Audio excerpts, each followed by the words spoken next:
Bem, então, boa noite, meus queridos irmãos. Sejam mais uma vez aqui no nosso tempo, a nossa aula, tá? Nosso módulo aqui, Atos dos Apóstolos. Então, essa aqui é a nossa quarta aula, tá? Quarta aula das 12 aulas aí do livro de Atos, tá ok? Vamos orar nesse momento. Aliás, vamos fazer diferente hoje. Eu vou logo. Só quero lembrar os irmãos, aí eu já vou passar logo para o Bruce aqui. O Bruce pode orar ou pedir para alguém orar, tá? Mas é sobre as tarefas, tá? As tarefas aí, eu já enviei o link. A última tarefa que o Bruce passou, eu coloquei lá naquela lista, tá?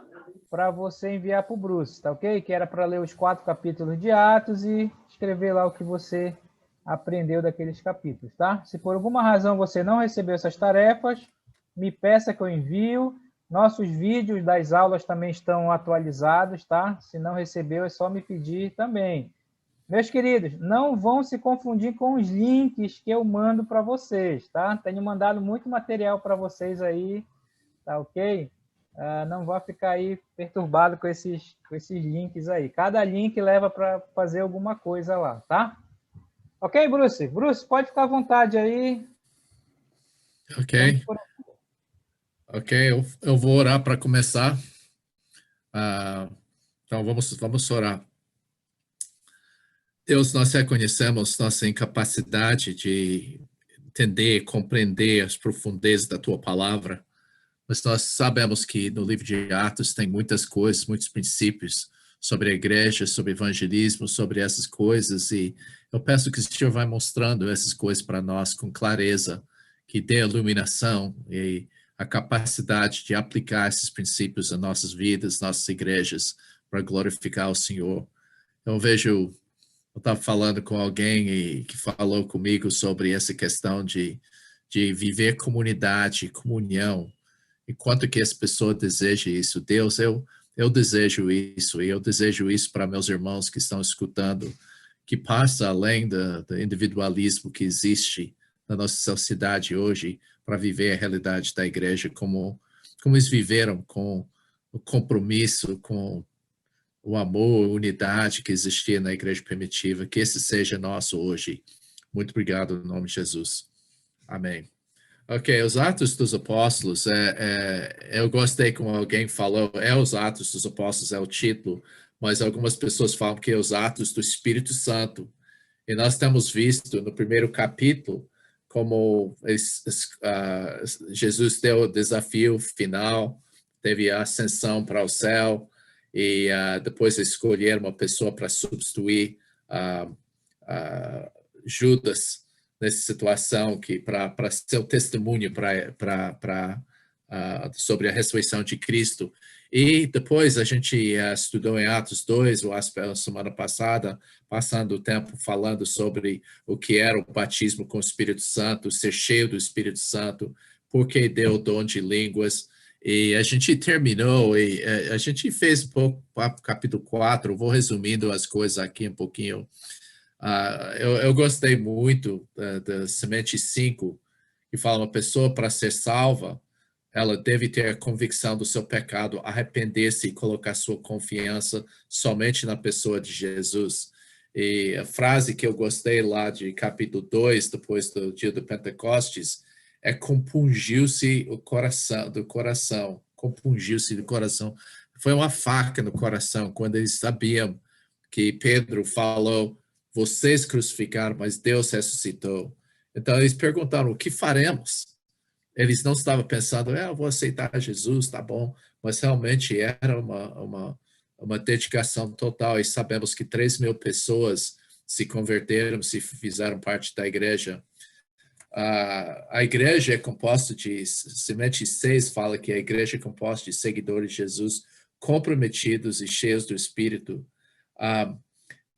Eu fiquei muito tocado semana passada, quando eu estava estudando para uma reunião dos pastores, e a gente falou sobre a palavra koinonia, que significa comunhão. E a coisa que tocou em mim sobre aquela coisa é que Filipenses deixa bem claro que é produzido pelo Espírito Santo. E eu não sei quanto vocês já experimentaram, eu falei sobre isso na oração, verdadeira comunidade, a igreja que é unido do Espírito, falando as mesmas coisas, vivendo a mesma coisa. É fantástico quando você tem isso, mas não é tão comum hoje em dia. E como eu falei na minha oração, eu estava falando com um amigo meu que ele era missionário lá em Argentina, falei com ele ontem, e ele falou quanto que ele deseja isso, desse tipo de comunhão. E é só possível quando tem o Espírito Santo. Eu falei isso semana passada, quero repetir. Estatutos, organizações, programações, essas coisas não produzem essas coisas. Um pastor, uma boa música, essas coisas não podem produzir comunidade. Mas essa comunidade é uma coisa que acontece quando as pessoas começam com pessoas serem cheias do Espírito. Essa é a razão que Cristo não falou muito sobre a igreja. Ele falou naqueles 40 dias que ele, depois da ressurreição, sobre o reino de Deus, que Cristo é o rei. Eles falaram sobre isso. Daí, quando o Espírito Santo veio em Atos 2, a igreja surgiu. Eu acho muito importante. Eu vou fazer uma rápida revisão da Atos 2, da descrição da igreja, porque sua tarefa hoje à noite, eu vou mandar para Ricardo essas referências, mas de voltar para o livro de Atos e ler toda a descrição da igreja. Quais são as qualidades dessa igreja? E você lembra que eles eram dedicados à doutrina dos apóstolos, que é a palavra de Deus, a comunhão. Isso significa, essa é a koinonia, eles tiveram tudo em comum, eles compartilharam Cristo entre eles, não é uma união, como é que eu posso dizer, social, é uma união espiritual, por causa da presença do Espírito Santo na vida das pessoas. E relacionado com essa comunhão é partir de pão. A razão que eu coloquei a comunhão é uma coisa interior, que eles tiveram, uma coisa espiritual, mas o partir do pão é uma ceia que mostrava a realidade desse comunhão. E a quarta qualidade foi a oração. Como é que eles descreveram a unidade? Comunhão, koinonia. Eles usaram a palavra partir do pão, eles estavam juntos, não somente no mesmo lugar, mas unidos, e tudo em comum. Koinos é a realidade, a palavra lá, mas quando eles tiveram tudo em comum, eles não somente compartilharam Cristo entre eles, mas os bens materiais que eles compartilharam entre eles. E a palavra que eles eram unânimes, uma só mente, um só alvo. A igreja estava unida em alcançar pessoas para Cristo. Esse é bem diferente. E a gente falou sobre essa tabela na sua apostila. E a causa do crescimento, há várias coisas. Vocês fizeram boas sugestões a semana passada, mas eu vejo que foi destacante da primeira descrição da igreja é que eles estavam unidos e eles tiveram vidas, eles tiveram uma boa reputação, contaram com a simpatia de todas as pessoas. E a gente estudou o milagre. Você lembra que esse é o templo e é incrível que parece, depois da liberdade do Espírito Santo, a presença de Deus, que aconteceu que eles, Pedro e João, subiram para o templo. E normalmente, quando você entra lá, você entra por essa parte aqui, que é a porta chamada Formosa. Eu falei semana passada que era tão bonito, e cheio de ouro e prata, bronze, e foi necessário para 20 pessoas para empurrar, para poder abrir essa porta. E era um excelente lugar para as pessoas para pedir esmola. Você sabe que se você já passou as catedrais do centro de Belém ou sua cidade, muitas vezes tem um mendigo lá, porque pessoas querem dar essa oferta para ganhar pontos com Deus, né? Então, esse homem foi assim. Você lembra que esse homem, a gente vai descobrir hoje que foi 40 dias, perdão, 40 anos que ele estava paralisado, mas ele foi fortalecido instantaneamente Você pode ver se ele era assim, ia demorar anos de fisioterapia para poder andar de novo. Mas esse homem começou a pular imediatamente e todo mundo reconheceu ele como mendigo que estava lá. Pedro falou, não tenho ouro. Alguém me perguntou essa semana, é necessário ter fé para ser curado, porque o que acontece em muitas igrejas pentecostais, o pastor, ele é um homem de Deus, né? E ele cura todo mundo. Mas se a pessoa não é curada, é culpa daquela pessoa, faltou fé. Mas você pode ver nesse caso, o homem não tinha fé.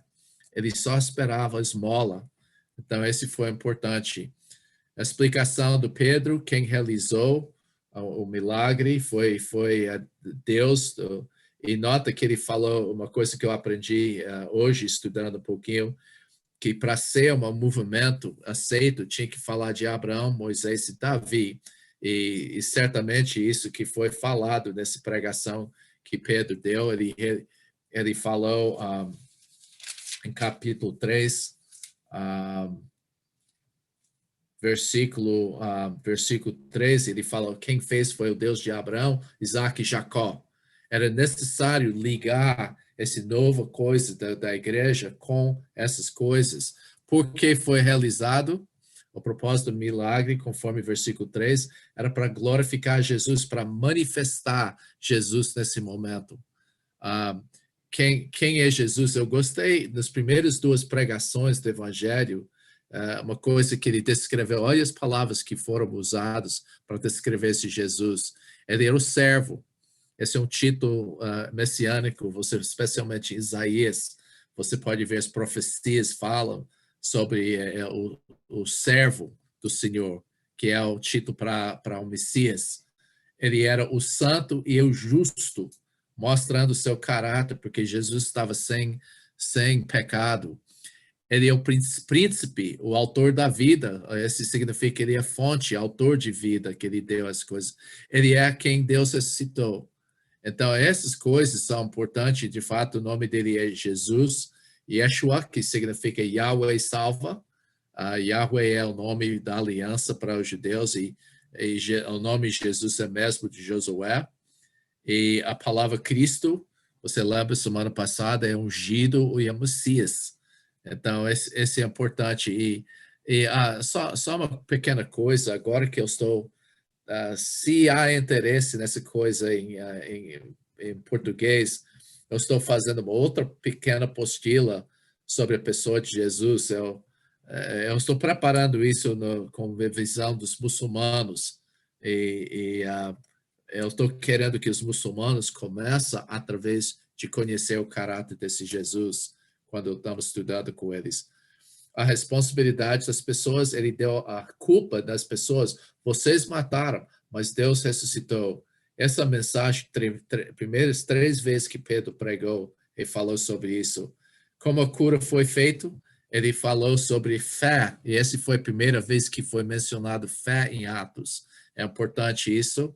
E ele deu o apelo, mais ou menos, ele fez uma introdução, falou sobre como o sofrimento de Jesus foi cumprido das profecias, e ele deu a resposta que era pedido, arrepende-se. Nota de novo, ele não falou da palavra fé, porque eu creio que fé estava subentendido, mas é uma coisa das pessoas virar as costas da velha religião, do judaísmo e tornar para Cristo essa mensagem que foi pregado.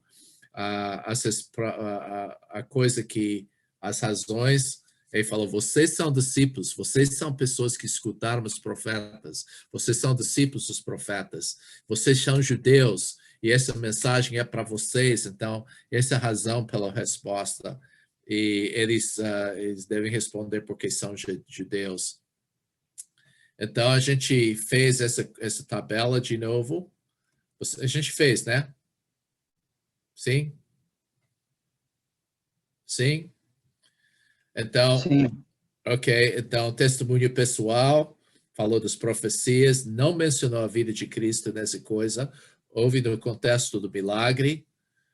Falou da morte e ressurreição de Jesus, um julgamento, porque fala, se você não se arrepende, é isso que vai acontecer, mas não falou de fé. Ok, agora a gente vai entrar em capítulo 4. A semente 7 fala, a presença do Espírito Santo nos transforma. Esse está focalizado na pessoa de Pedro.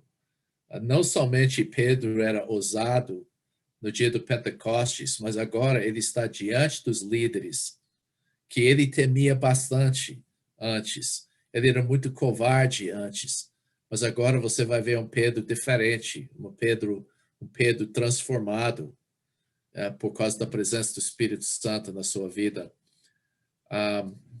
Olha aqui, vamos para capítulo 4. Onde eu estou aqui? Deixa eu me localizar aqui.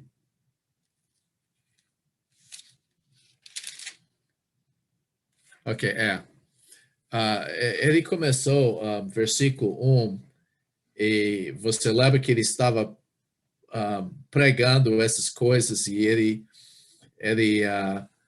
eu queria mencionar uma coisa. Alguém pode ler 3:26 antes de começar a 4 para mim?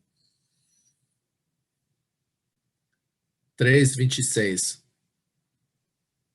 Tendo, pois, ressuscitado o seu servo, enviou somente a vós outros para vos abençoar, no sentido de que cada um se aparte das suas perversidades.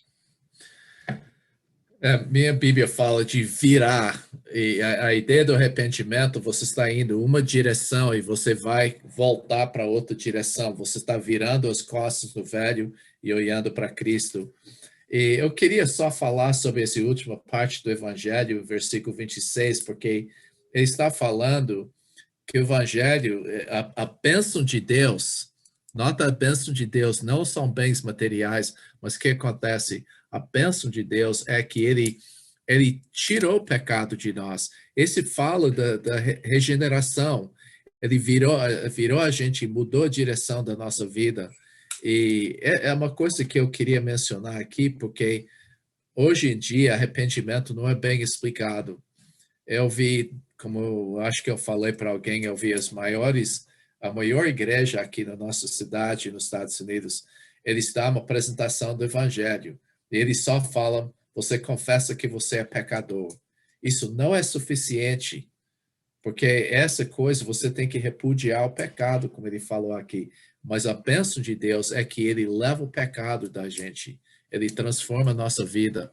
Então, isso é importante. Não é que você larga o pecado. Esse que muitos africanos pensam que se você só larga o pecado, mas você não é capaz de largar pecado. Mas a ideia é que você vira as costas, você vai repudiar o pecado. E essa é a bênção de Deus. Agora, versículo 1 do capítulo 4 fala, quando ele estava ainda falando, os sacerdotes, o capitão do guarda do templo, que é um tipo policial, que era levitas, e, nota isso, os sacerdotes chegaram lá. Agora, você pode ver em versículo 2 que ele estava perturbado. Ele estava perturbado pela presença de fato que ele estava pregando. Porque os saduceus, e nota, os sacerdotes eram saduceus normalmente, eles eram os elites religiosos. E a primeira coisa, eles não gostaram que ele estava pregando porque eram leigos, eles não eram profissionais, não eram treinados.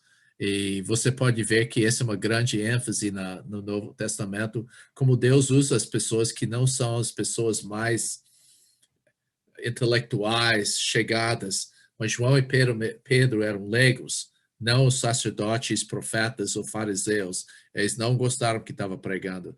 Segunda coisa, eles não gostaram que estava pregando ressurreição, porque os saduceus não acreditaram na ressurreição. Eles acreditaram, você morreu, já era. As bênçãos eram dessa vida só por seguir a Deus. Então, eles não gostaram que estava pregando a ressurreição e, pior ainda, eles culparam os líderes religiosos. Então, essas três coisas eram contra essa pregação de Pedro. Eles não gostaram que eles falaram essas coisas. Então, o que aconteceu? Eles chegaram lá e prenderam eles. E se você vê que levou o crescimento aqui, é interessante que eles falaram aqui, em versículo 4, eles falaram, mas muitos daqueles que escutaram a mensagem creram. E o número de homens chegaram até 5.000. Eles usaram, tem duas palavras para homem no grego, e essa significa uma palavra que é usada para pai da família. Então, era 5.000 homens, isso era 3.000 pessoas no dia do Pentecostes. Não faz distinção entre homem e mulher. 3.000 pessoas se converteram. Agora, a igreja, por causa da perseguição, veja bem, por causa da perseguição, Pedro e João mostraram a ousadia do Senhor. Eles mostraram a disposição de morrer e dar suas vidas para isso. E em vez de desencorajar as pessoas do Evangelho, mais gente abraçou. Então, em vez de só 3.000, era 5.000 homens. É possivelmente que a igreja lá em Jerusalém estava com 20.000 pessoas nesse ponto. Porque você vê, o homem normalmente tem esposa e alguns filhos. E pessoas podem dizer que tem a possibilidade de ter 20.000 pessoas na igreja nesse ponto aqui. E a Bíblia fala que eles prenderam eles, e você lembra que a cura aconteceu 3 horas da tarde, e agora eles já pregaram talvez por 1 hora já, e tudo isso que aconteceu com a cura, e já provavelmente chegou aqui 4, 5 horas da tarde, e eles só jogaram na cárcere nesse momento. Era a perseguição que eles faziam. Agora, antes de entrar na explicação de Pedro, eu falei bastante coisa aqui. Alguém tem uma pergunta sobre isso que falamos até agora? Bruce? Sim. Oi, Bruce. Sou Giordano. Oi, Giordano. Oi. Boa noite. Boa noite para você também. Bom dia para você, né? Quase. Olha, Bruce, eu queria... você falou sobre o arrependimento, né? Falou que não tem uma palavra que pode dar o significado que essa palavra deveria ter. Eu gostei muito quando... agora é 1 ano, né, que a gente conhece a Igreja dos Irmãos. Aqui na Itália tem 2 palavras para diferenciar aquilo que é o arrependimento, no sentido de chegar no ponto de entender que algo é errado. Mas tem uma outra palavra aqui na Itália que se diz ravvedimento, que é aquela palavra que chega do grego metanoia, que é naquele sentido de trocar de pensamento, de mudar de caminho, mudar de rua, né? O exemplo que eu consegui entender aqui é chegar em uma direção e mudar completamente. Você está indo em uma rua, mudar, de repente, voltar para o outro lado de onde você estava chegando. Esse aqui esse tipo de metanoia, entendido como, no Brasil, em português, tem somente essa palavra, que é arrependimento. Mas o significado é diferente, porque arrepender é somente entender que tem algo errado, mas não significa que amanhã eu não vou fazer de novo.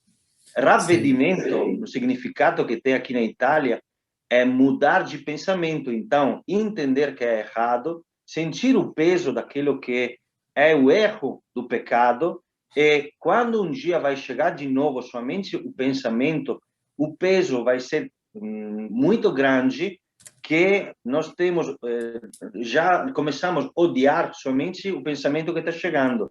Esse aqui é não voltar para algo que não é correto sobre as palavras de Deus.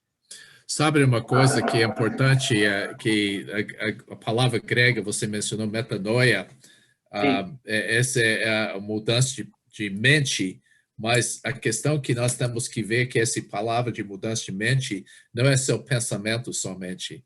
Tem uma palavra que é usada que é semelhante, isso eu esqueço exatamente, que é usado em Mateus 27, se eu não me engano, que vai se referindo de Judas.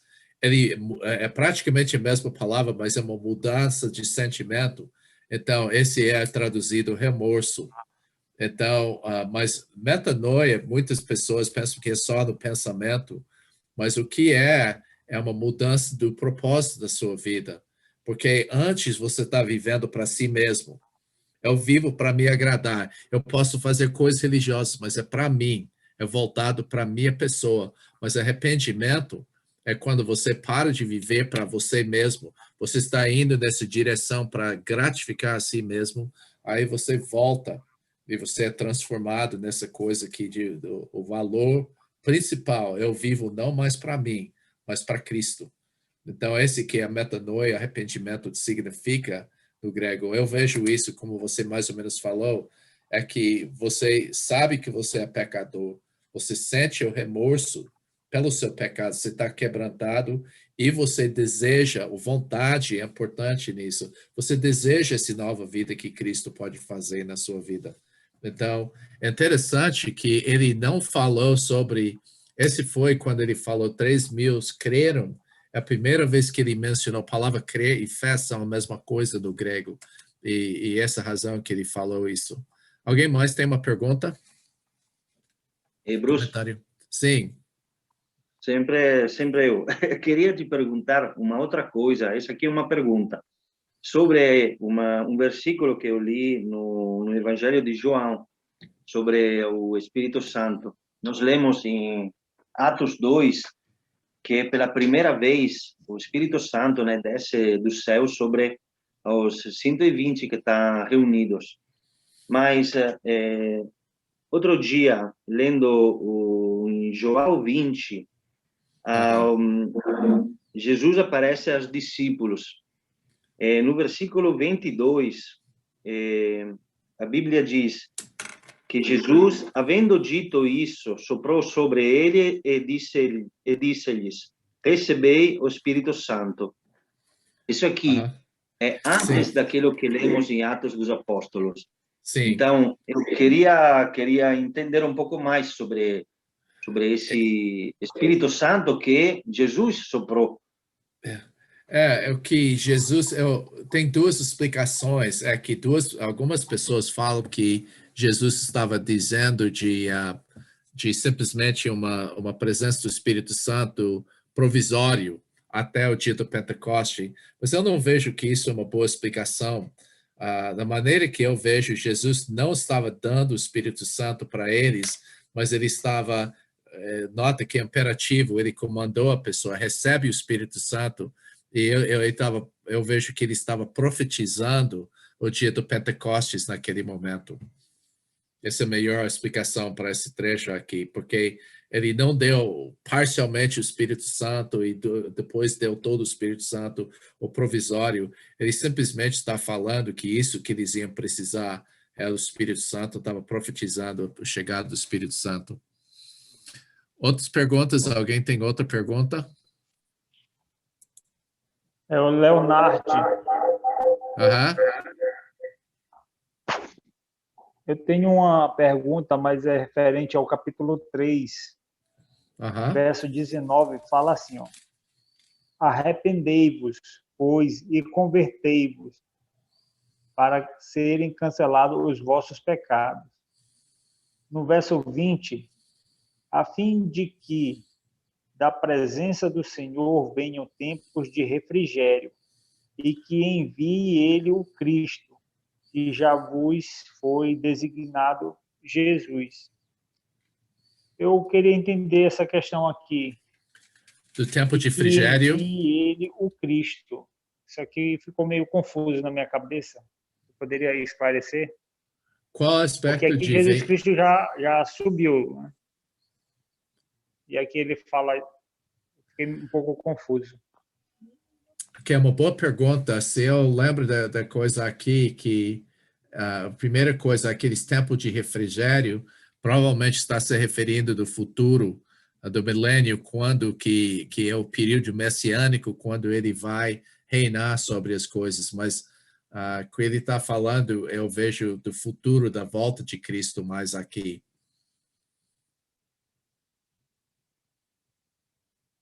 Está vendo que, nota que ele falou em versículo 21, que ele fala que o céu vai receber Jesus lá, ele vai estar no céu até o período de restauração. Isso é milênio. Então, que ele está falando não da primeira vinda de Cristo, mas da segunda vinda de Cristo. Outra pergunta? Certo, obrigado. De nada. Essa razão que eu queria que você lesse os trechos antes, porque aí se surgiu dúvida de que nós podemos tratar isso. Boa pergunta.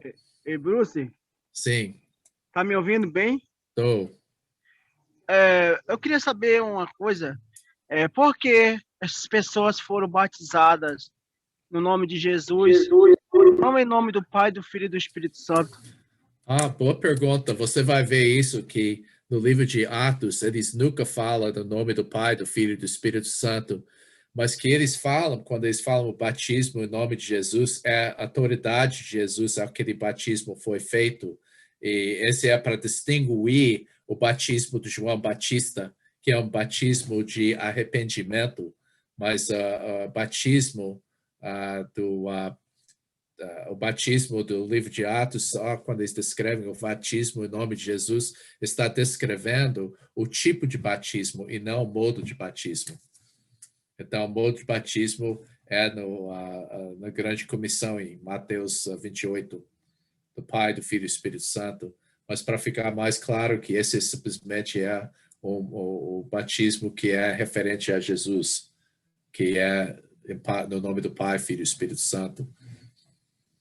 Se você não tem, não sei quanto que Valdo entrou na história da igreja nesse parte aqui, mas se você olha lá do Antigo Testamento,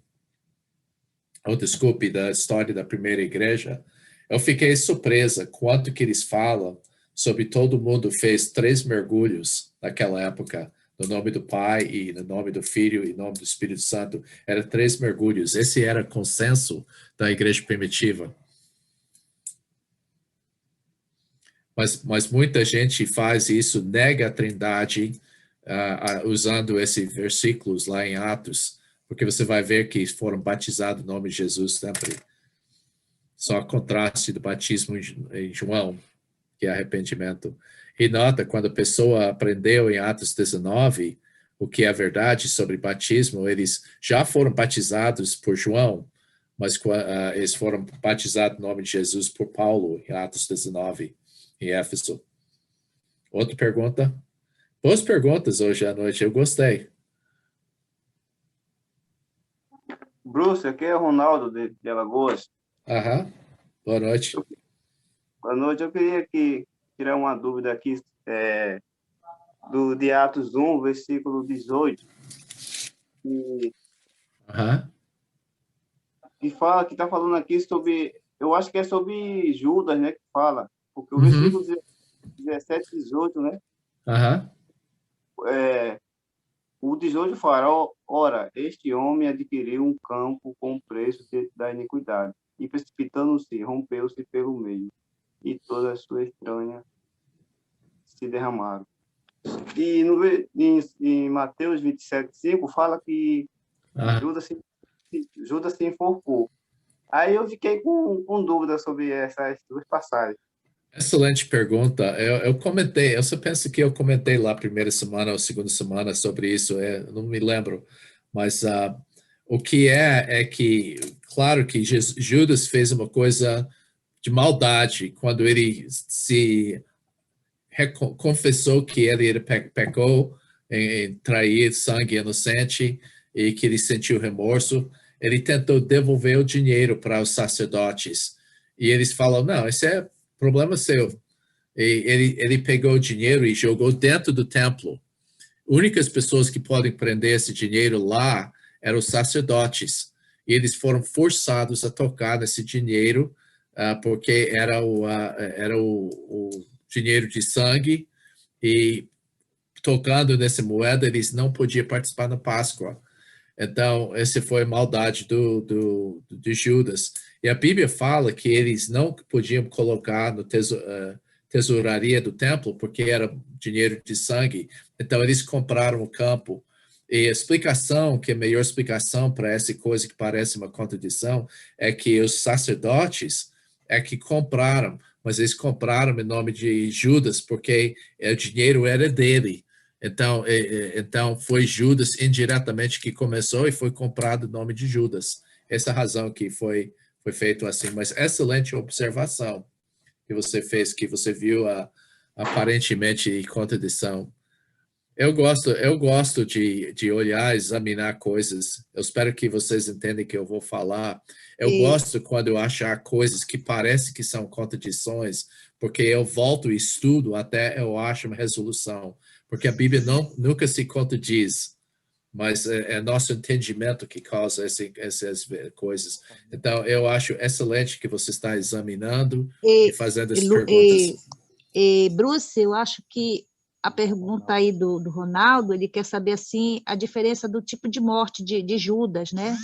Mateus apresenta de uma morte, enforcamento, e aí Atos diz que as suas entranhas caíram. Então, eu acho que é mais ou menos essa diferença que ele quer saber, não é isso, Ronaldo?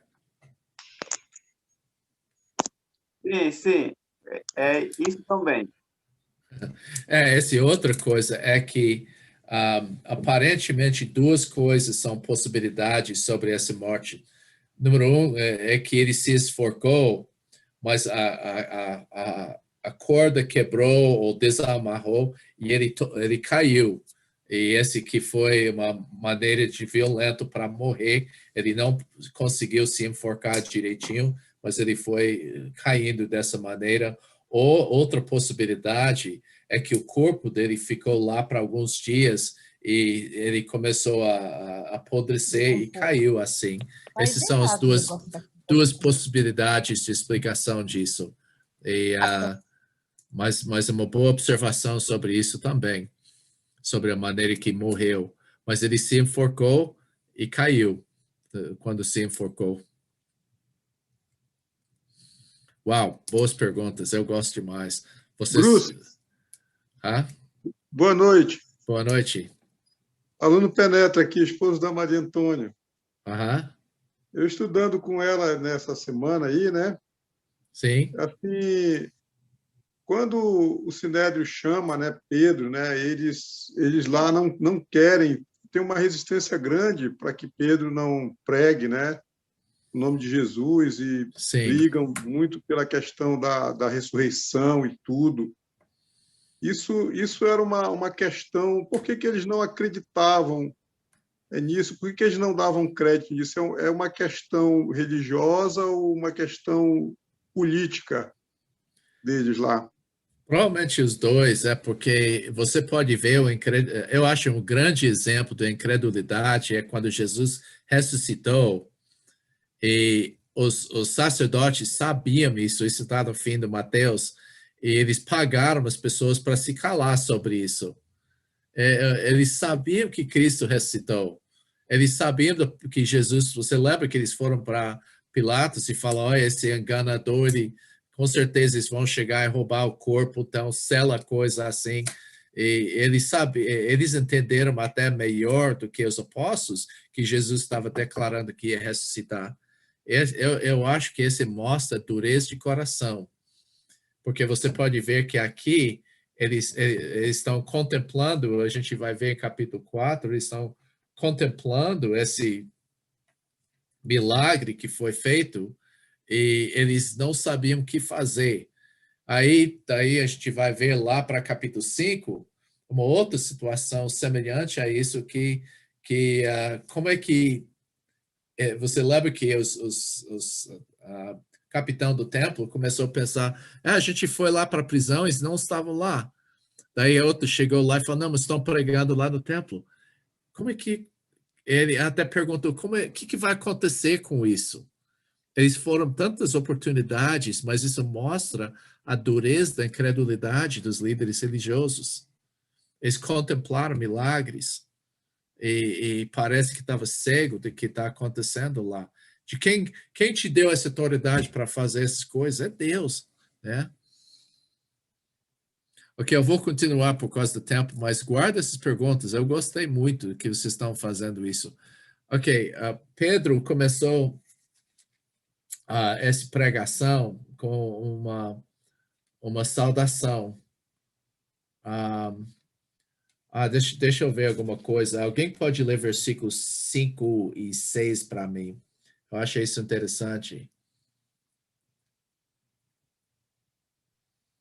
Só para você saber uma coisa, pequena coisa assim. Do 4, Bruce? Capítulo 4, 5 e 6. Tá. No dia seguinte, reuniram-se em Jerusalém as autoridades, os anciãos e os escribas, com o sumo sacerdote Anás, Caifás, João, Alexandre e todos os que eram da linhagem do sumo sacerdote. Interessante isso. O primeiro grupo, você pode ver os grupos que os líderes, em versículo 5, são os sacerdotes.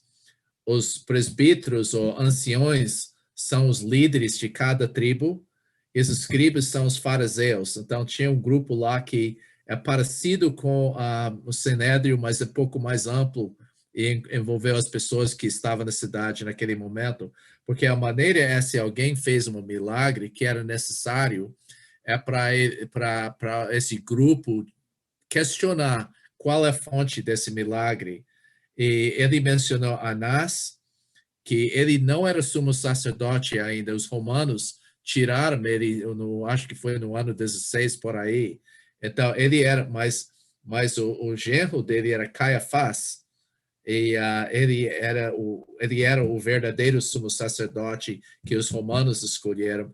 E esse João, é possível que alguns manuscritos dizem Jonatas, que era o filho de Caifás. Então, nós podemos ver que há 3 gerações de sumos sacerdotes. Os 3 serviram como sumos sacerdotes, Jonatas, Ananias e Caifás. Interessante, eu estava vendo, Lice e eu assistimos um programa na televisão ontem que falou que eles acharam o ossuário, os ossos de Caifás, acredita se quiser. Eles até acharam isso. Eles estavam fazendo um parque de diversão, parque aquático lá, como Beach Park, alguma coisa assim lá em Israel, e eles acharam o ossuário de Caifás, e foi confirmado que foi isso. Ninguém sabe quem Alexandre é, mas ele era aparentemente uma pessoa lá. E eles botaram, versículo 7, eles fizeram uma roda e colocaram Pedro e João no meio dessa roda e jogaram uma questão de onde você pegou essa autoridade para fazer isso, te que capacitou, em qual nome você faz isso. E, por causa do tempo, eu não vou ler todos os detalhes dessa explicação de Pedro, mas ele começou com uma saudação, essa coisa aqui, ele estava cheio do Espírito Santo agora, que isso fez a diferença, e ele falou para eles, ele começou a chamar os líderes, anciões do povo. Essa foi uma saudação mostrando bastante respeito para eles. E ele falou, se nós estamos aqui por causa de um bom trabalho, ele fez a razão para o julgamento. Se nós estamos aqui por causa da boa coisa que nós fizemos para um homem, que é assim, vocês devem saber quem curou. E ele falou que foi Jesus Cristo, ungido. A palavra, você lembra que Cristo significa ungido. Aquele que vocês crucificaram, aquele que Deus ressuscitou, aquele que curou esse homem. E ele falou, ele usando o Salmo 118, 22, que a pedra angular que foi rejeitada. Esse Salmo 22 fala de uma primeira pedra que os pedreiros colocaram. Era para ser uma coisa firme, fez parte da fundação daquela casa, e todos os outros pedras estavam orientados sobre isso. Então, o pedreiro escolheu com muito cuidado qual foi a pedra angular que eles escolheram, e ele falou que esse trecho de Salmo 18, 118, 22, fala da pedra que os pedreiros, os líderes religiosos, rejeitaram, que isso responde àquela pergunta, porque eles não creram, por a dureza, eles não reconheceram Cristo, e só para outra razão que eu não mencionei aqui, uma das coisas que os fariseus ensinaram naquela época, eles ensinaram quando o Messias chegar, ele ia falar assim, os fariseus são corretos, o padrão de justiça dos fariseus é correto, eles estavam certinho em todas essas coisas, ele ia afirmar os fariseus. Mas o que ele falou em Atos, Mateus 5, 20, por aí, ele falou, se sua justiça não excede por muitos fariseus e escribas, você jamais vai entrar no reino do céu. E nesse ponto, Jesus rejeitou a justiça dos fariseus e por causa da tradição religiosa deles, eles não podiam aceitar ele. Eles crucificaram Jesus porque ele rejeitou o padrão de justiça deles.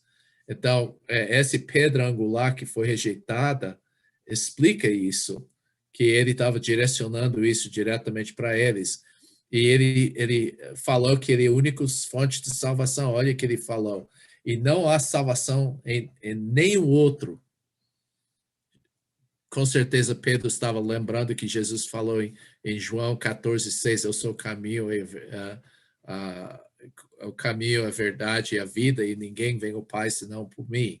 Então, ele está falando exclusividade, o único caminho para a salvação é Jesus Cristo, porque abaixo do céu não existe nenhum outro nome, nenhuma outra pessoa, nenhum outro ser dado entre os homens pelo qual é necessário ou importa que sejamos salvos. Essa foi a maneira que Pedro terminou a pregação dele, com essa frase aqui.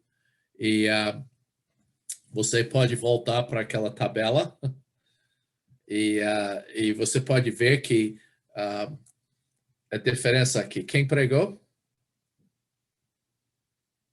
Fala. Pedro. E ele falou para quem? Sinédrio. Ok, tá certo. Eles deram testemunho pessoal nessa pregação. Sim. Onde? No Sinédrio. Não, eles falaram, mas eles falaram algo da sua vida. Eles mencionaram, nós somos testemunhos disso ou qualquer coisa. Não, eles não falaram uma coisa assim. Normalmente, você pode ver... Não falaram. Tá certo. Normalmente, quando você vê que é sempre bom quando você está compartilhando Cristo hoje em dia, especialmente com a nova geração, de falar como Deus, essa mensagem atingiu sua vida. Mas nesse ponto, eles não falaram isso.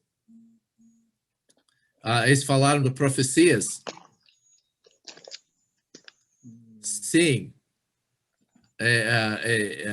Salmo 118 é uma profecia que o Messias ia ser rejeitado pelo povo.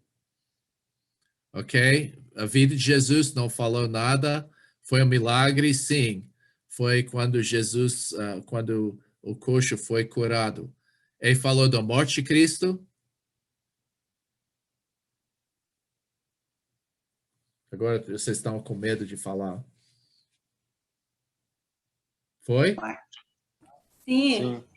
Sim, absolutamente. Eles falaram da ressurreição de Jesus. Sim. Sim. Sim. Julgamento, arrependimento? Sim. Não.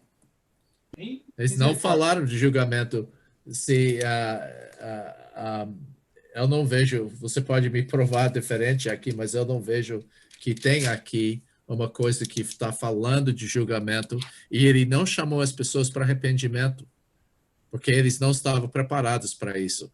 Agora, eles pregaram o evangelho? Sim. Mas eles escolheram as sementes que as pessoas precisavam ouvir. Ok? Tá vendo isso? Nota que eu falei. Muitas pessoas pensam que você precisa, quando você prega o evangelho, você tem que falar tudo. Mas a coisa que é sábio é quais são as sementes que é importante para as pessoas ouvirem. Nesse ponto, para chamar o Sinédrio para arrependimento, provavelmente não ia ter muito efeito, não.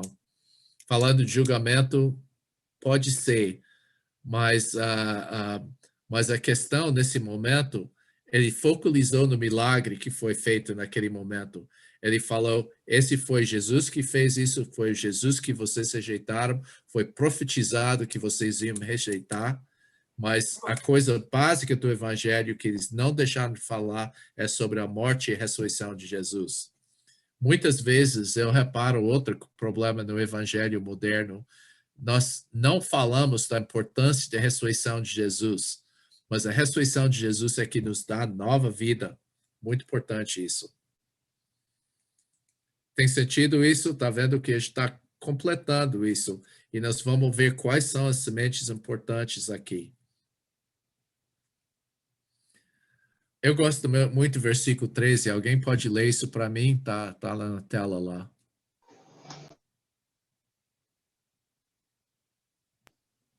Ao verem a intrepidez de Pedro e João, sabendo que eram homens iletrados e ocultos, admiraram-se e reconheceram que haviam eles estado com Jesus.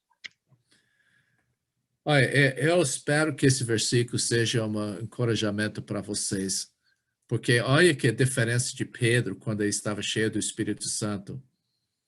Olha, pensa nisso. Ele era covarde e ele não sabia nada sobre a ressurreição de Jesus, mas agora olha que fala, haver uma intrepidez.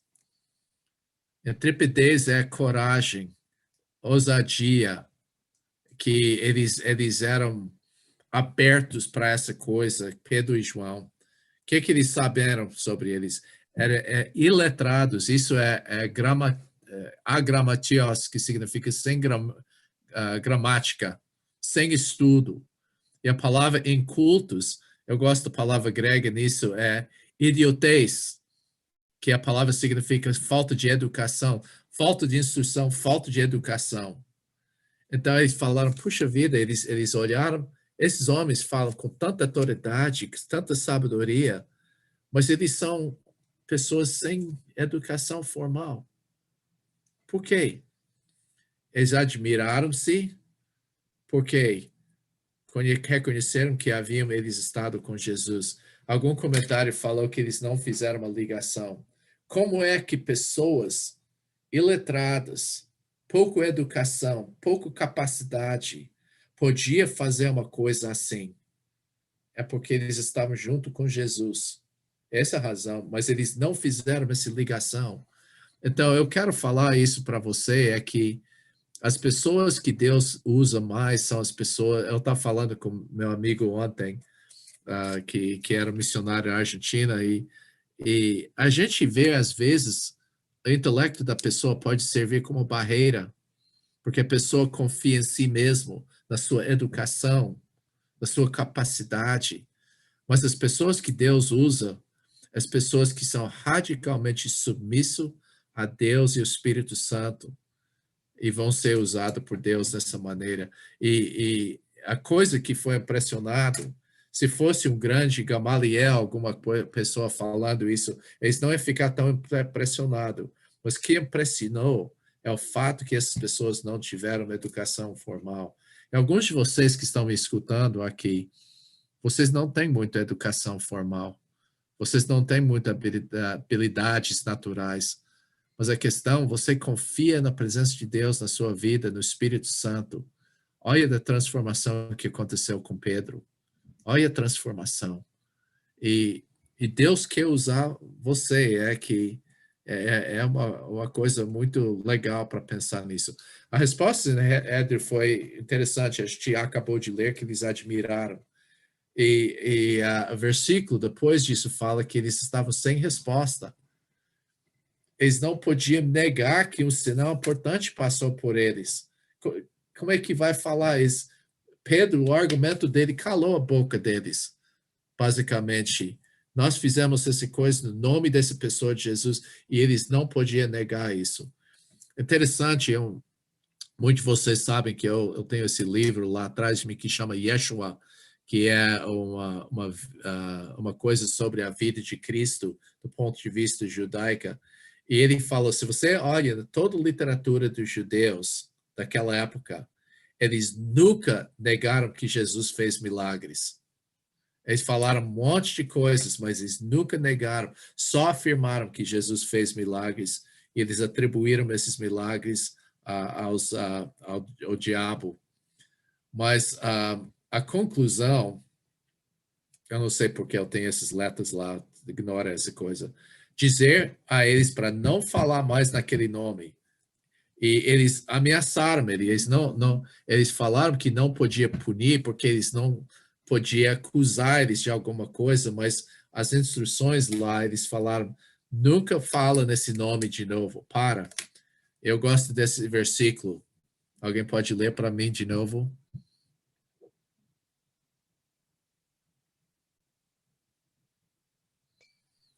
Pois não podemos deixar de falar das coisas que vimos e ouvimos.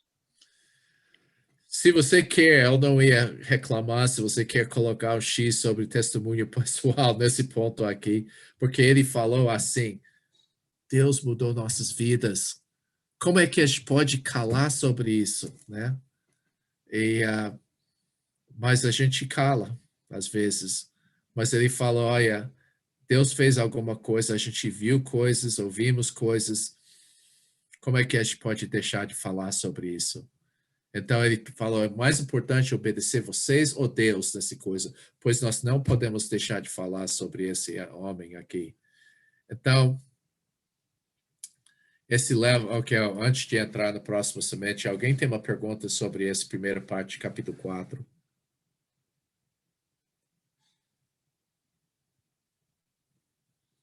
Bruce? 5. Interessante é a gente pensar que no versículo 1, 2 e 3, a gente vê uma resistência por parte dos saduceus. A minha dúvida é, no Sinédrio havia saduceus. Eu posso dizer Sim. isso, né? Sim, era uma mistura de saduceus e fariseus. Sim. Mas aí no versículo 15 ao versículo 17, o Sinédrio, eles proibiram eles de pregar, né?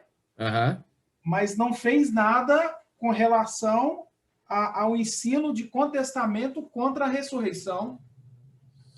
Não, eles não levantaram esse assunto lá. Mas por quê? Se havia saduceus lá? Talvez esteja por causa do fato que houve fariseus lá, eles não queriam entrar nessa coisa. Você lembra que mais para frente Paulo fez alguma coisa engraçada? Ele falou, eu estou aqui pela ressurreição dos mortos. E você pode ver que eles não entraram nessa questão. Mais para frente, capítulo 5, a gente vai ver daqui a pouquinho que o anjo do Senhor chegou lá para liberar os apóstolos e falaram para eles, ele falou para eles de ir lá para o templo e pregar a mensagem de vida. Mas interessante, eles não perguntaram também sobre isso, os saduceus não perguntaram, Caiafás era o saduceu, ele não perguntou sobre como é que eles saíram da prisão, porque isso foi bem mistério, eles trancaram eles na prisão pública, aí no próximo dia, quando foram para tirar eles, para levar eles diante do Sinédrio, ele não estava lá. Como é que isso aconteceu? Então, é por causa do fato que foi um anjo do Senhor, eles não queriam mencionar essa coisa. Então, eu não sei exatamente como se esse respondeu bem sua pergunta, mas eu creio que eles não queriam tocar nesse assunto aqui, porque realmente houve evidências da ressurreição e eles não queriam falar sobre isso. Outra pergunta?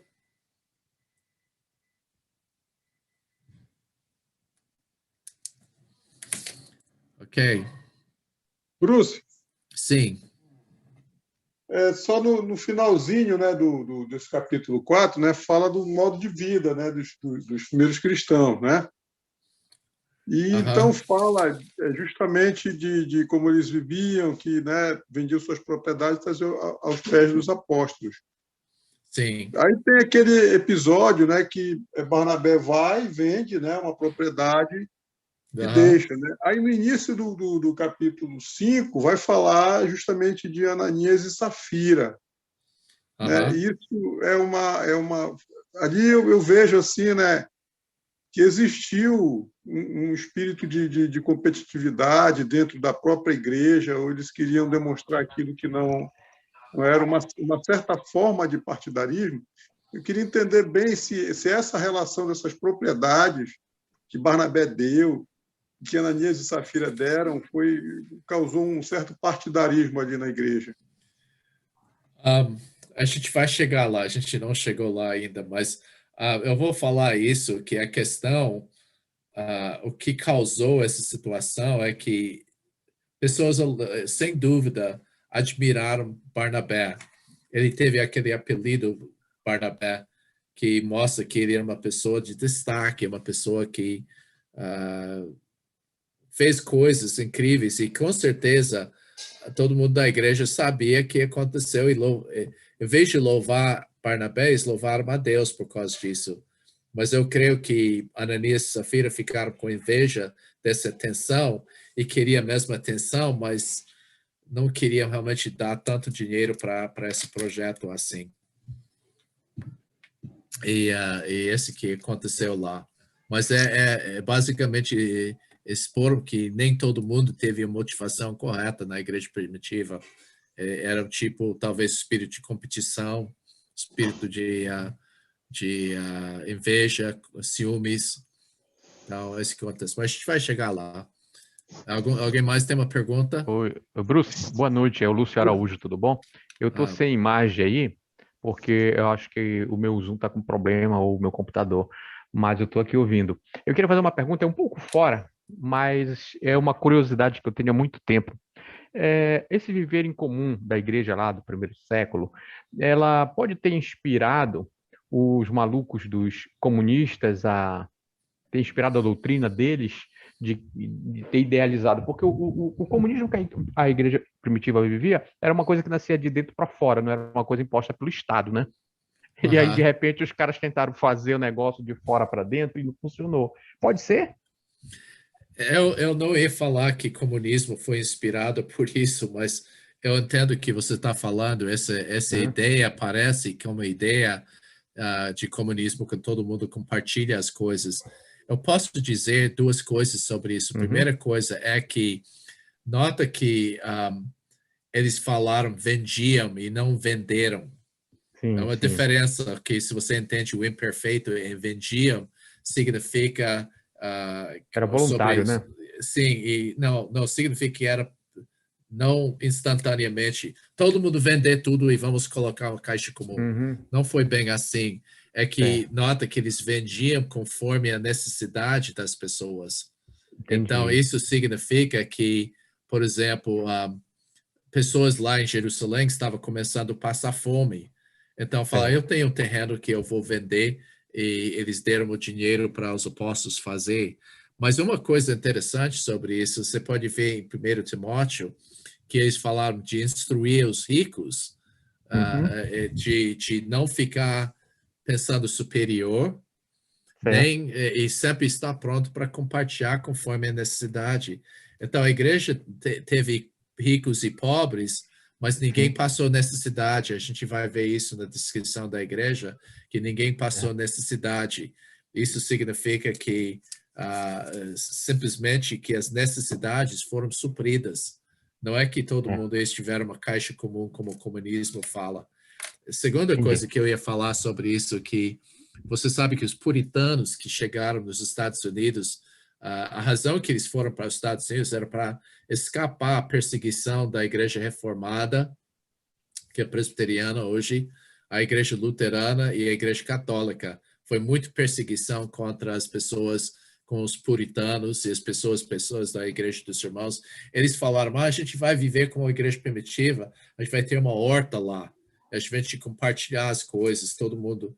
E eles começaram a ficar problemas, porque algumas pessoas não queriam trabalhar e estavam preguiçosos, a coisa assim, isso não está funcionando. Então, entendi. Ok. Obrigado de pela nada. explicação. Bruce, sim. É o Isaac aqui da Nova União. Eu estava impressionado, né, com a intrepidez de Pedro, cheio do Espírito Santo, né, de fazer esse testemunho perante o Sinédrio. E era homem comum, como qualquer um de nós, só que com uma diferença, né, o Espírito Santo de Deus. E lá em Zacarias 4:6 ele fala que não é por força nem por poder, mas pelo Espírito, diz o Senhor. Então o reino de Deus avança não é pela força e nem por poder, mas pela ação do Espírito Santo nas nossas vidas.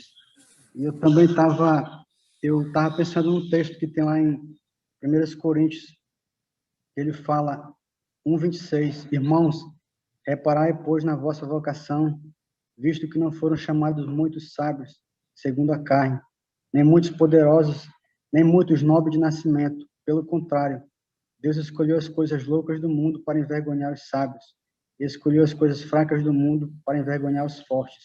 E Deus escolheu as coisas humildes do mundo e as desprezadas e aquelas que não são, para reduzir a nada as que são, a fim de que ninguém se vanglorie na presença de Deus. Então Deus usou esses homens comuns, um chamado incomum, homens pescadores, camponeses, vindo dos lugares mais insignificantes e que, aos olhos do mundo, da sociedade, eles não tinham capacidade, mas Deus moldou e colocou o Espírito Santo neles para que eles testemunhassem de Jesus, e Ele está fazendo isso hoje também com cada um de nós. Isso é maravilhoso. É maravilhoso isso, é que Jesus, você lembra que ele clamou o ponto do Mateus lá, ele louvou a Deus e falou, Deus, eu te louvo, porque você mostrou essas coisas para os simples, escondeu pelos inteligentes, né? E, eu gosto muito disso, porque ele falou, foi teu prazer, Deus, teu prazer de fazer isso. E porque o poder de Deus é manifesto não em nossas capacidades, mas nas nossas fraquezas. E você tem toda a razão, eu gosto muito daquele trecho lá sobre em 1 Coríntios, porque esse é o tipo de pessoas que Deus usa, porque o poder de Deus é manifesto lá. Vou continuar aqui agora. A oração deve ser direcionada, esse é semente 8. A oração deve ser direcionada para mudar nossas vidas e não para mudar nossas circunstâncias. Ok? Primeira coisa, depois de ser ameaçado, eles procuraram céus. Eu gostei desse grupo de oração lá, estão colocando a mão sobre pessoas, uma coisa de uma igreja mais moderna, mais do nosso tempo e não da época, mas eu posso imaginar que aconteceu, eles juntaram assim, colocaram as mãos sobre Pedro e João assim, e começaram a orar. E eles oraram com uma só voz, era uma unidade. Aquela coisa, quando ele fala, eles procuraram céus, indica que era um grupo unido que estava lá, que quando eles procuraram, era um grupo muito íntimo. E a oração é interessante, eles começaram com a saudação do Senhor. Muitos nós temos nossa maneira de saudar Deus, e cada oração a gente saudamos Deus dessa maneira. Deus Santo, eu agradeço o Senhor. Okay? Outros falam, Deus Soberano, Deus Pai. Eu já ouvi vários, mas todo mundo tem o coisa predileta para saudar a Deus. Mas se você olha na saudação de Deus, no começo das orações, você pode ver que muitas vezes essas saudações têm muito a ver com pedido de oração. porque eles começaram saudação soberano Senhor. Normalmente o grego usa a palavra kurios para um senhor, mas eles usaram uma palavra aqui que é interessante, despotes, que não é uma palavra muito comum, mas é despota, uma pessoa absolutamente em controle das coisas.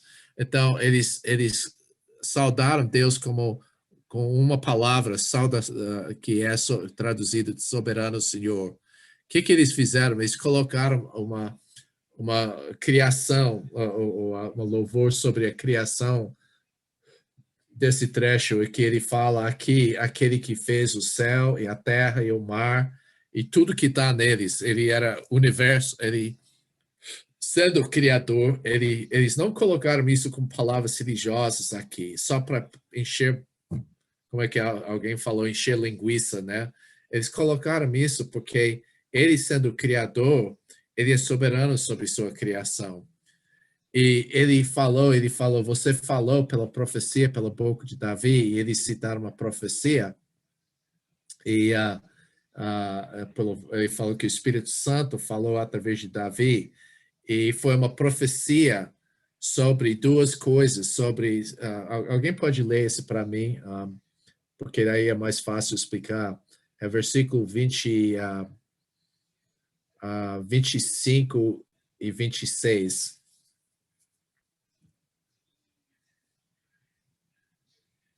Quem pode ler? Capítulo 4, 25 e 26. Que disseste, por intermédio do Espírito Santo, por boca de Davi, nosso pai, teu servo, porque se enfureceram os gentios e os povos, imaginaram coisas vãs. Levantaram-se os reis da terra e as autoridades juntaram-se a uma contra o Senhor e contra o seu ungido. Minha Bíblia fala contra o seu Cristo, que Cristo é ungido mesmo. Agora, nota, ele falou, judeus, que são o povo lá, e os gentios, as nações que estavam lá, eram dois grupos diferentes, mas eles eram unidos contra Jesus, isso que ele está falando. E esse vem do Salmo 2, se eu não me engano, aqui, que essa profecia. Mas ele fala que os reis da terra, você vê Herodes, Pilatos, ele está falando que foi profetizado. Então, ele é criador, mas ele é conhecedor.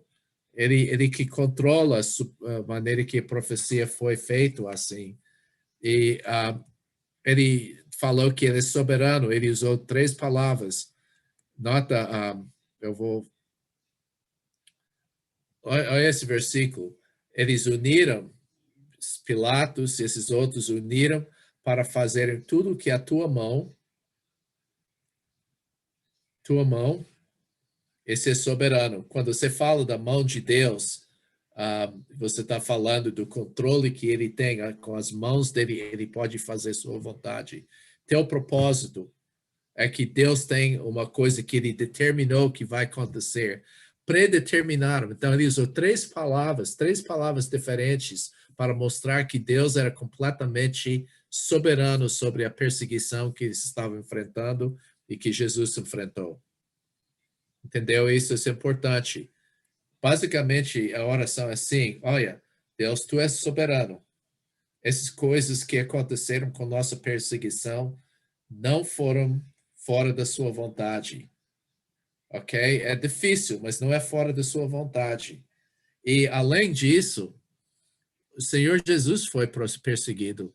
Como é que eu vou esperar algo diferente de mim? Se Jesus foi crucificado, por que eu não vou esperar ser perseguido também? Então, a coisa mais importante sobre essa oração, a conclusão, como eu falei, é que Deus é soberano sobre nossa perseguição. Agora, Deus é soberano sobre essa coisa do Covid, do problema da economia. Ele está soberano sobre essa coisa, absolutamente. Então, o que eles oraram aqui, o pedido não foi mude nossas circunstâncias. Eles não pediram, Deus, eu serviria o Senhor, mas eu falta dinheiro, falta educação, falta isso, falta aquilo.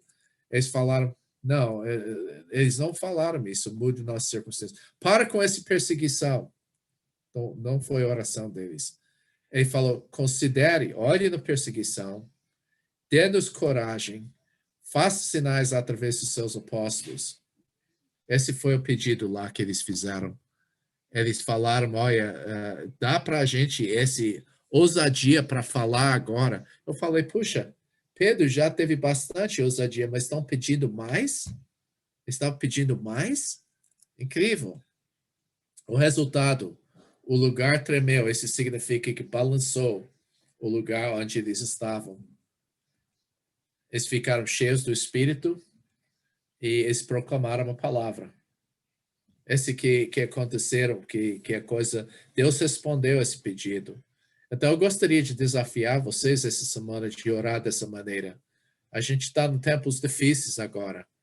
Muitos de vocês estão passando problemas e dificuldades na sua casa, suas dificuldades no seu emprego, diferentes coisas assim. Mas Deus é soberano sobre isso agora. Em vez de orar para Deus mudar suas circunstâncias, as dificuldades, ore para Deus, dê para você coragem, ousadia, oportunidade para falar a palavra. Eu estou falando isso para mim mesmo. Isso é importante para cada um de nós pensar aqui. Ok, a descrição da igreja. Desculpe, está colocado um pouco fora lá. Se você olha na descrição da igreja, você vai ver isso. A Bíblia fala em versículo... um momento. Em versículo 31, que eles proclamaram a palavra de Deus. E eu gostaria de incluir isso na descrição da igreja, porque, e lembre-se disso, sua tarefa vai ser de juntar as qualidades da igreja primitiva através das diferentes descrições. Essa é a segunda descrição da igreja que a gente encontra. Houve evangelismo, e versículo 32 fala, todos aqueles que estavam da igreja, que creram, estavam de um coração e uma alma. Isso significa que o pensamento, os alvos, a afeição deles e emocionalmente, eles estavam unidos nessa coisa. Houve unidade. A Bíblia fala também que eles não falaram alguma coisa para si mesmo, mas todas as pessoas estavam em comum. Você vê que eles tiveram um bom testemunho, eles eram generosos para compartilhar as coisas, e claro que houve os milagres. Então, essas são algumas das qualidades que eu vejo nesse trecho aqui, e nota que fala com grande poder estava dando testemunho, versículo 33, da ressurreição do Senhor Jesus. Nota, eles não falaram da morte, eles falaram da ressurreição aqui. Não é que eles não falaram da morte, mas nota que a ênfase deles era mais na ressurreição do que a própria morte de Cristo, porque a ressurreição é que nos dá essa nova vida. Então, como você falou, eu vejo que, não sei se você sabia disso, que foi só 1000 anos atrás que eles dividiram a Bíblia em capítulos ou versículos assim, mas eu ia incluir versículo 36 e 37 com o capítulo 5, porque você pode ver gramaticamente versículo 36 e 37 junto com o versículo 1. E eu coloquei um bom exemplo, que era Barnabé. E houve do próximo capítulo um mau exemplo, que é Ananias e Safira. E o que a gente sabe desse homem que chama Barnabé, ou eu prefiro chamar ele de José, porque esse era o nome dele.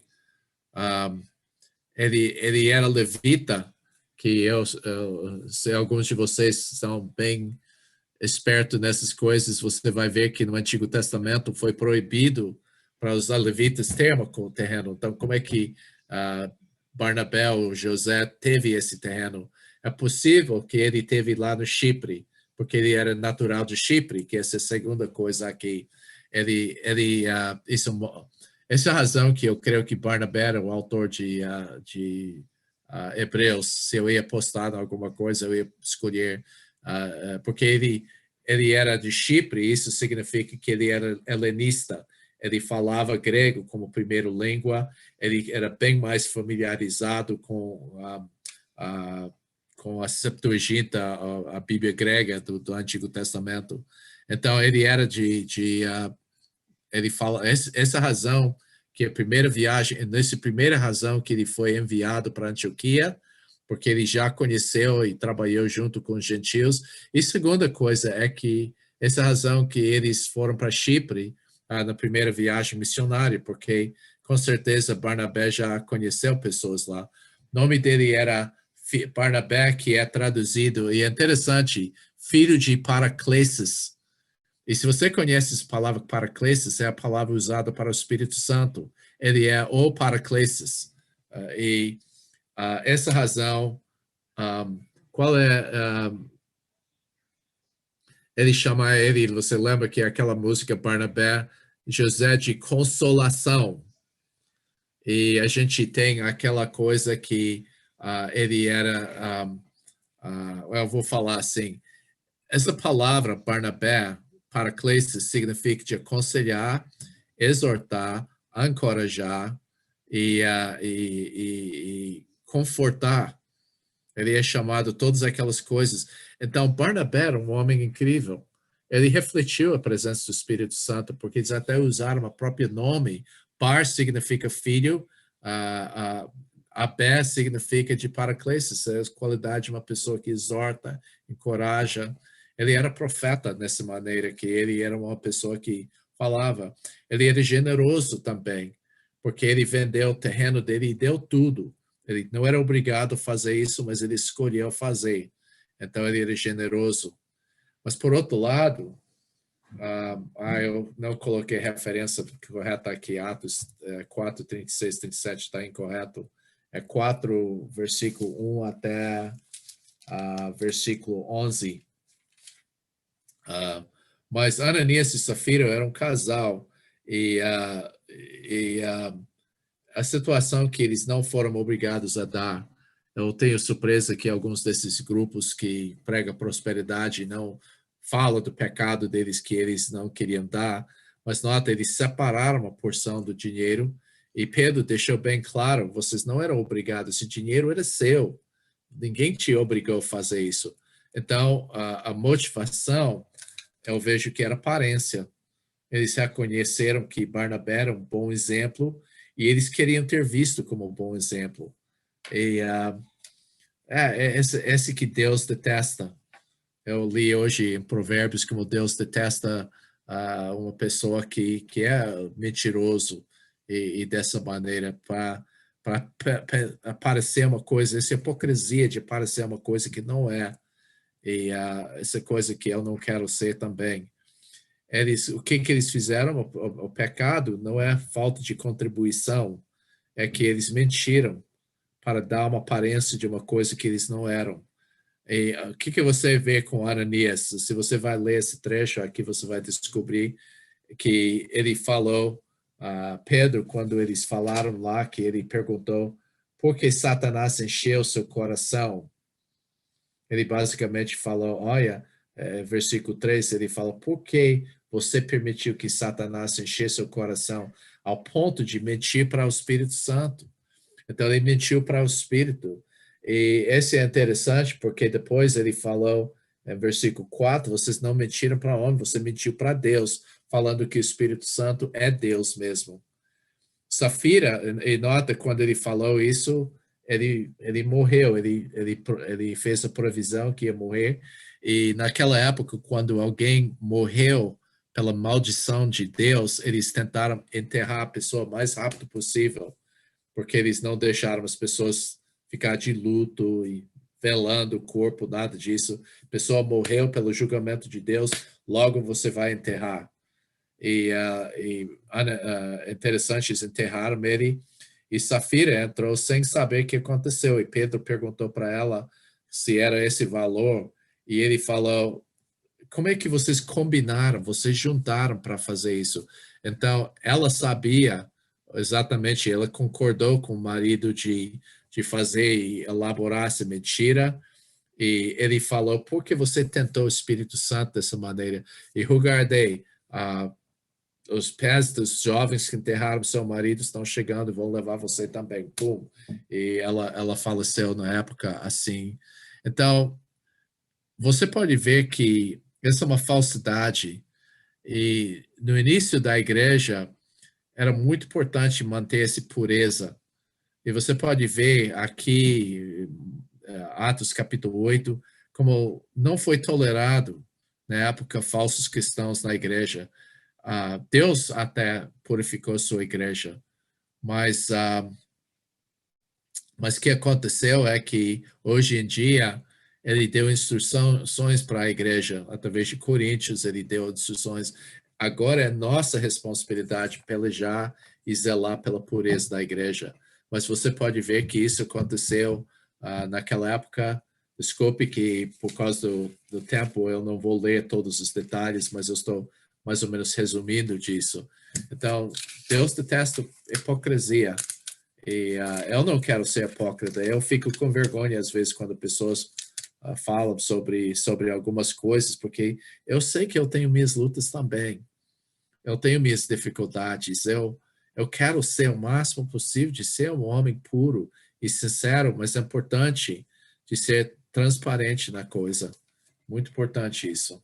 Alguém tem uma Nota como ele direcionou esse pecado contra o Espírito Santo, porque o Espírito Santo está trabalhando na nossa vida para nos purificar, e eles estavam resistindo ao Espírito Santo e negando isso. Alguém tem uma pergunta sobre essa história aqui?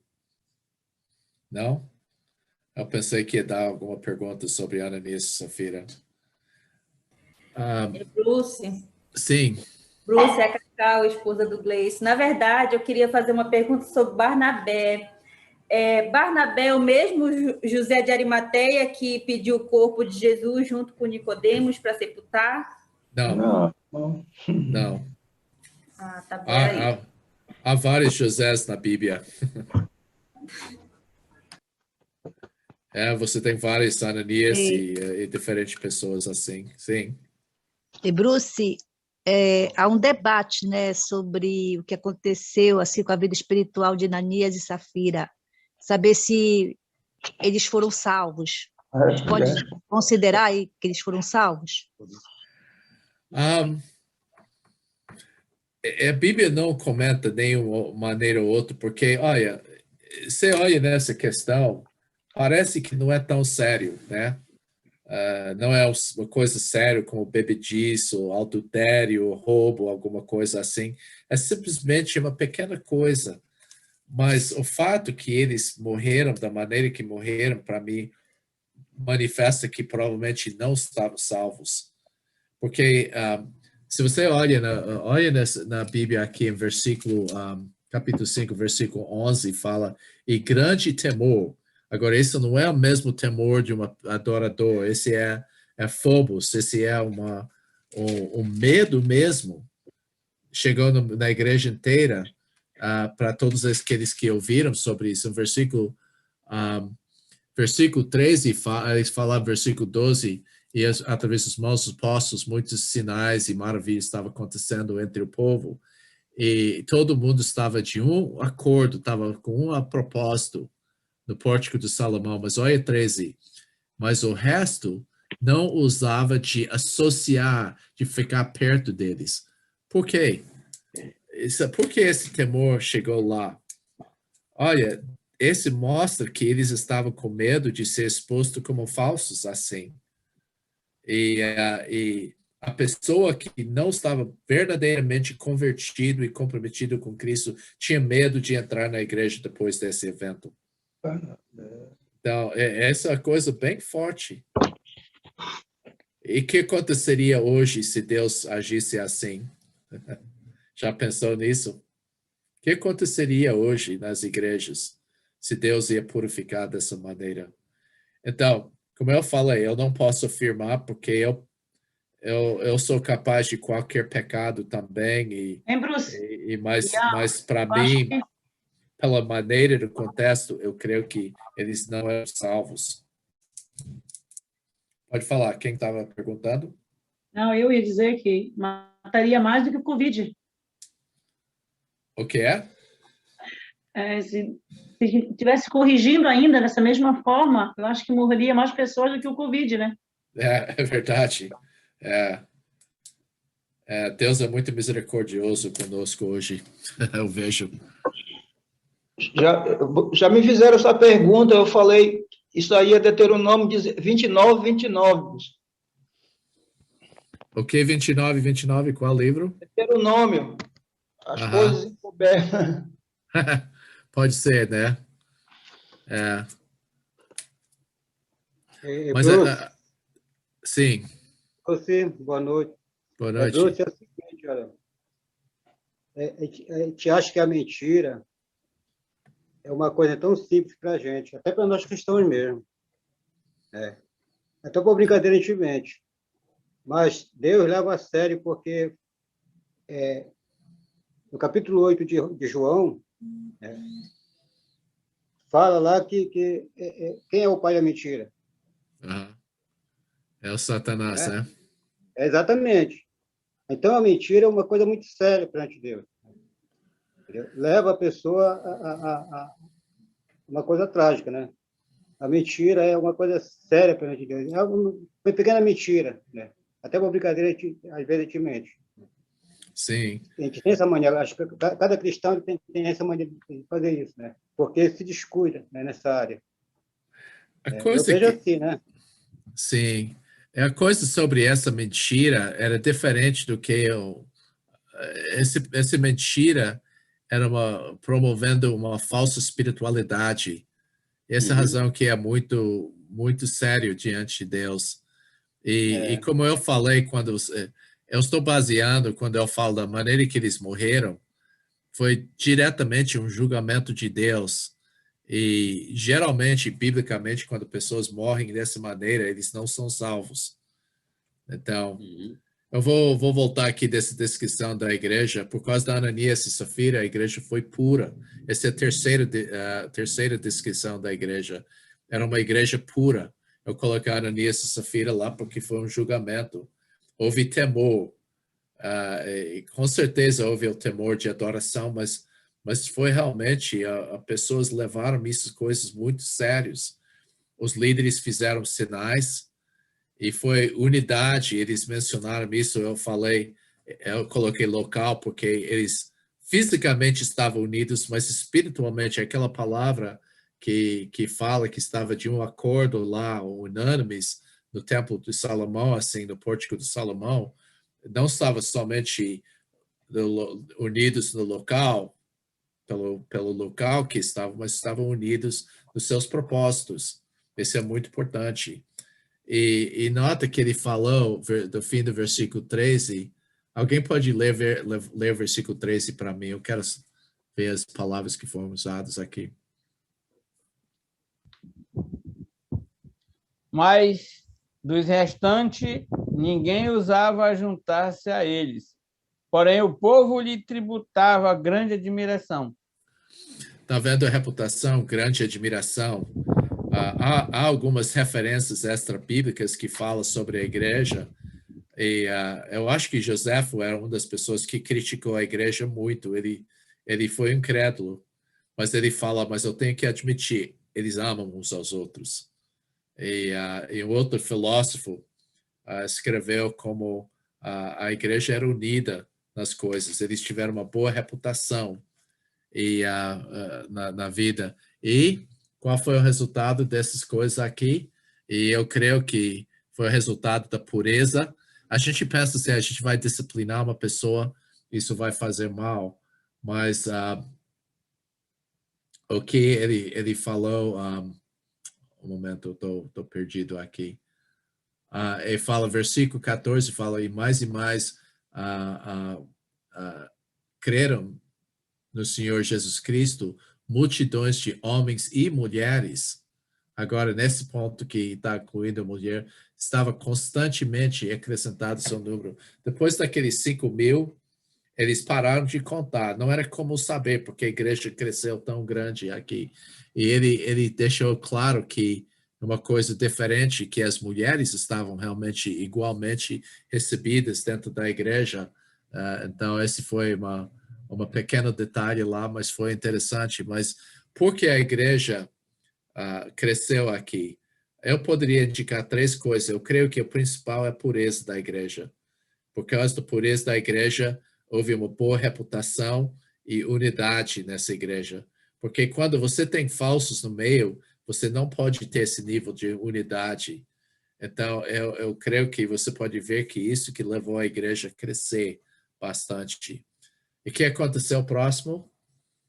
Eu queria terminar com isso hoje à noite. E a gente tem tempo para dividir em grupos pequenos, Ricardo? Depois, eu vou alguns minutinhos mais aqui, mas eu quero que você tenha tempo para falar sobre algumas dessas ideias que falamos. A perseguição por causa da nossa fé é um privilégio.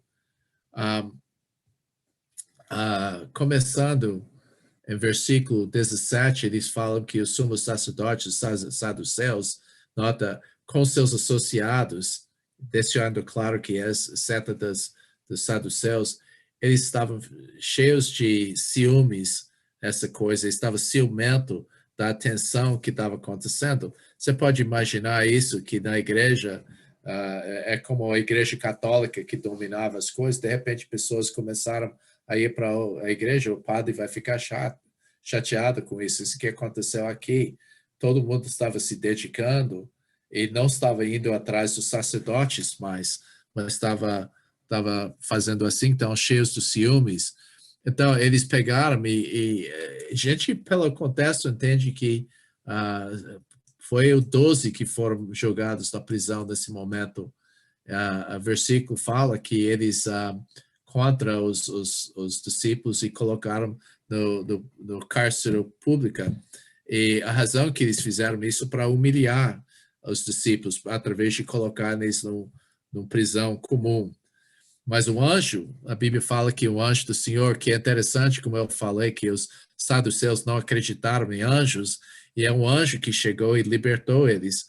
E eu acho muito interessante a instrução do anjo, porque ele falou, vai lá no templo e prega sobre esta vida, e ele usou a palavra zoe lá. E eu acho que tem 2 pessoas aqui, 2 ou 3 pessoas que são do Zoe lá em Uberlândia. Essa palavra para a vida, é uma qualidade de vida, não simplesmente vida biológica, mas uma qualidade de vida. Jesus falou, eu cheguei para ter vida e vida em abundância. Essa vida eterna que conhecem a ti, o único Deus verdadeiro. Ele usou a palavra Zoe. E isso é interessante, o anjo falou, prega Zoe.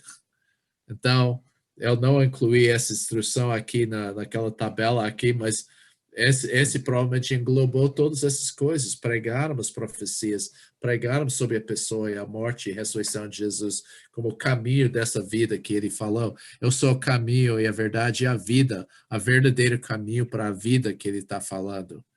Então, houve essa pregação no templo. Agora, chegaram de manhã lá e eles entraram lá de manhã e começou a ensinar, versículo 21. E daí, versículo 22, fala que os oficiais do templo, que eram levitas, chegaram para a prisão e eles não acharam. E eles chegaram lá para os saduceus e falaram, olha, nós achamos a prisão estava trancado, tudo fechadinho aqui, e os guardas estavam na frente, soldados estavam lá guardando a prisão, mas a gente entrou lá e não estavam lá mais. E eles começaram a falar sobre isso, o que vai acontecer. Daí, um outro chegou lá, e o homem estava, versículo 24, interessante, que mostra a dureza do coração. Fala que o capitão do templo, do guarda do templo, e os sumos sacerdotes, quando escutaram isso, eles começaram a falar, o que vai acontecer com isso? Onde isso vai terminar? O que vai acontecer lá? Esse reuniu com o Sinédrio, finalmente eles falaram, outro chegou lá e falou, olha, eles estão pregando lá no templo lá. Então, mais uma vez, versículo 26, sem violência, eles pegaram eles, porque eles estavam com medo do povo, porque agora estão levando esses homens presos de novo. E eu gostaria, o Sinédrio é aquele grupo que fez o tribunal, mas o Senado é os anciões das diferentes tribos lá. Mas eu gosto desse versículo aqui. Expressamente vos ordenamos, nós ordenamos vocês com ordens, que não ensinassem nesse nome, contudo, enchestes Jerusalém da vossa doutrina, e queres lançar sobre nós o sangue desse homem. Nota que eles não podiam falar o nome de Jesus, eles calaram. Este homem é desprezo desse homem, é desprezo da pessoa de Jesus. Como é que é a dureza do coração? Como é que eles estavam... Nota, a palavra encher lá, é a mesma, não é a palavra de ser cheio do Espírito Santo que a gente vê em Atos, mas é aquele de Efésios 5:18, que ele mandou, não vos brigueis com vinho, mas enchei-vos do Espírito. E isso indica que o Evangelho estava penetrando cada parte da cidade, cada grupo de pessoas estavam realmente penetrando com esse ensinamento dos discípulos. E eu sempre falo, você que me conhece provavelmente já me ouviu falar isso, quando eu leio isso, eu penso nisso. Eu estou em Belém e a pessoa fala, de qual igreja você é? Eu sou da Igreja Evangélica dos Irmãos. Ah, é? É uma igreja nova? Não, nós começamos em 1708 e estamos aqui em Belém por 60 anos. É mesmo? Eu nunca ouvi falar da Igreja dos Irmãos. Eu acho que nós não cumprimos isso, né? Porque quase ninguém sabe da nossa igreja. A gente falhou em encher nossa cidade com a doutrina deles. Então, interessante, só resumindo aqui. A explicação de Pedro, de novo, a gente pode dar uma olhada nisso. Ele falou, o Deus dos nossos pais, o que ele fez? Ele ressuscitou esse Jesus. Eles estão repetindo, lembra que estão falando sobre a ressurreição. O que eles fizeram? Eles mataram. Mais uma vez, vocês mataram, mas Deus ressuscitou esse homem. E quem é esse Jesus? Ele está na destra de Deus. Ele é príncipe, ou fonte dessa salvação. Ele é o Salvador. Eu gosto da última coisa que os discípulos falaram aqui. Eles falaram, versículo 32, nós somos testemunhas dessas coisas. Um momento. Ok, versículo 31. Alguém pode ler 31 e 32 para mim? É importante esses versículos. Sua destra o exaltou, a príncipe e salvador, a fim de conceder a Israel o arrependimento e a remissão de pecados. Ora, nós somos testemunhas destes fatos, e bem assim o Espírito Santo de Deus outorgou aos que lhes obedecem. Interessante isso, eu acho muito interessante isso. Ele falou que conceder arrependimento. Isso mostra para mim que só Deus pode dar esse arrependimento. Porque, para mim, naturalmente, eu não ia me arrepender.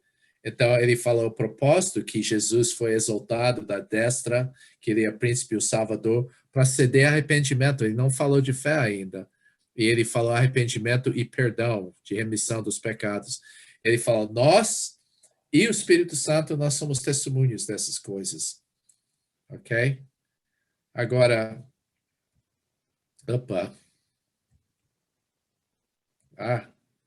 ok, eu errei aqui, que não coloquei a coisa de um por um, mas eles deram testemunho pessoal. Nós somos testemunhas dessas coisas.